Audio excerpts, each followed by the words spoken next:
Добрый день, мы продолжаем с вами работать с моделью чайника и закрепляем пройденную нами тему. И сейчас мы с вами, осталось нам только сделать вот этот носик объекта, и мы добавим туда шрифта не mesh, как обычно, а именно, кривую. Мы уже использовали его на прошлом уроке, на позапрошлом уроке, и добавляем сюда кривую пас, и здесь работаем в Edit моде. В Edit моде добавляем форму носика чайника. Вот. Пусть это будет примерно мы ставим пока что так, потом будем подправлять по мере создания. Итак, что мы должны сделать? Сейчас мы должны добавить толщину. Сейчас эта кривая, она даже не будет отображаться в рендере. На самом деле ее как бы нету. Это служебный объект, по идее, он может использоваться в разных целях, но мы сейчас его именно и ее моделим. Заходим во вкладку кривой. Вот она в виде зеленая точка с линиями. И здесь в Geometry, во вкладочке Geometry, добавляем Depth, то есть толщину. Такое мы с вами уже проделывали с ручкой нашей чашки, но в данном случае у нас именно идет чайник, носик чайника, он выглядит иначе. То есть мы видим, что как бы она утолщается. Если мы возьмем вот это вот, повернем, в принципе, будет похоже. И здесь можем. Но мы видим, что носик здесь он сужается, а к низу она имеет толщину достаточно большую. Как это сделать еще в стадии кривой?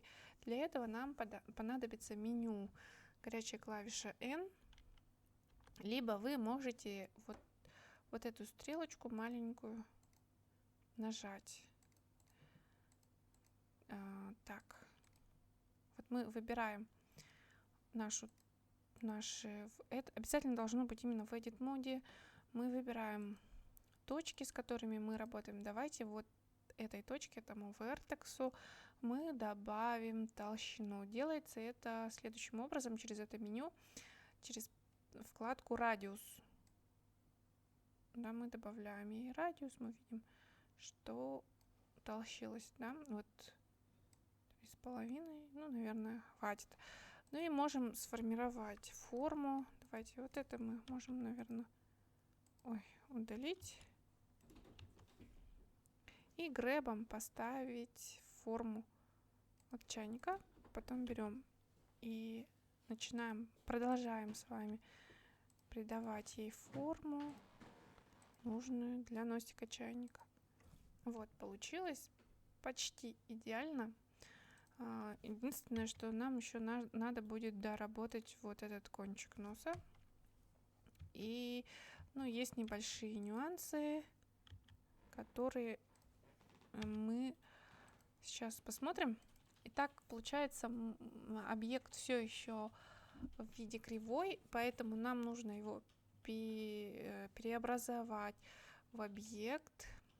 Но перед этим мы поработаем еще с настройками. Почему? Сейчас я вам покажу.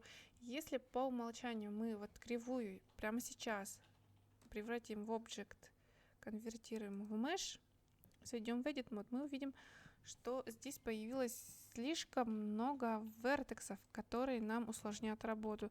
Нам будет сложно корректировать форму объекта, да, вот двигать и так далее. Нам просто придется возиться вот с каждым этим вертексом, что нам не подходит. Поэтому давайте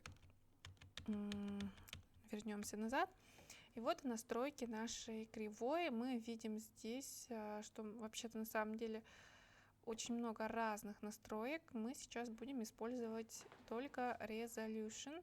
Резолюция, посмотрите, если мы убираем резолюцию, мы видим, что объект становится, на нем становится меньше вертексов. Resolution bevel нам показывает объем. Да, то есть сейчас это просто четырехугольник. А здесь, если мы уменьшим резолюцию, мы увидим, что объект — это вертексы, которые идут у нас вертикально, да, или наоборот, скажем, горизонтально, если так лежит горизонтально. И мы видим, что тут тоже все становится очень мало, все очень жестко. Давайте мы все-таки чуть-чуть ей форму оставим. Мы можем на самом деле resolution сильно не добавлять, потому что мы дальше будем использовать Subdivision Surface, благодаря которому у нас и так появятся дополнительные фейсы. Поэтому давайте попробуем сделать вот с такими настройками. Сейчас мы переведем этот объект выделяем его в Mesh. И посмотрим, как он будет выглядеть в Edit моде. Вот так он выглядит гораздо лучше, гораздо меньше вертексов. Мы можем уже спокойно работать, вот так вот корректировать форму нашего чайника, если нужно, еще что-то вот аккуратно двигать и так далее. Таким образом. Дальше, как и в других наших модельках, мы будем использовать наши модификаторы. Сначала давайте добавим ей толщину чайнику, сюда вот небольшую толщину, и добавим сюда, конечно же, наш Subdivision Surface. Вот, можно вот на двоечку. И все, у нас получился такой очень славный носик чайника. Единственное, что тут надо учесть, то, что вот толщина, да, у нас не получилась. Давайте добавим. Единственное, что надо учесть, что когда мы работаем именно с бевелом, то есть не с кривой, да, мы уже получаем форму smooth, shade smooth, то есть здесь автоматически стоит вот это, да, если бы и не было бы, она должна была выглядеть именно вот так. Фейсы должны были быть видны, но так как мы перевели объект именно с кривой, она уже включена, вот эта функция. Все, у нас чайник тоже готов, все у нас есть. Что нам осталось еще сделать? В чайнике сейчас, в данное время, он состоит из отдельных объектов. Если мы будем его двигать и так далее, это неудобно, он разваливается на части, поэтому мы его выделяем и объединим. Ctrl-Join, объединим в один объект. То же самое сделаем и с нашим стаканом, то есть чашкой. Ctrl-Join. Вот, обратите внимание, что у нас случилось при объединении. У нас слетели наши модификаторы. Почему? Давайте я вам еще раз внимательно покажу.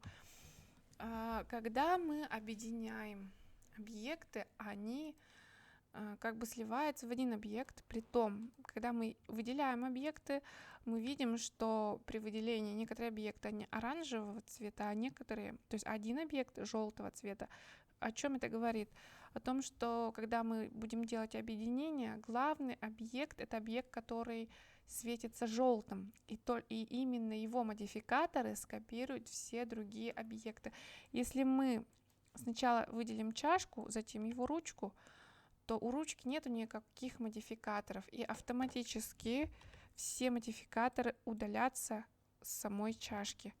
Поэтому мы должны сначала выделить ручку, затем чашку, Ctrl-Join, объединить.